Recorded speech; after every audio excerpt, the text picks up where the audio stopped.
In ancient Jerusalem, Nehemiah, a humble cupbearer, heard of his city's broken walls. With faith and determination, he rallied the community to rebuild. Despite opposition, they worked tirelessly, united by purpose.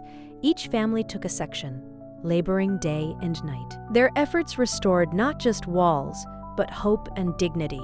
Nehemiah's leadership showed that collective action, rooted in faith, can overcome adversity. This story reminds us that when communities unite, they can achieve the impossible, transforming despair into triumph.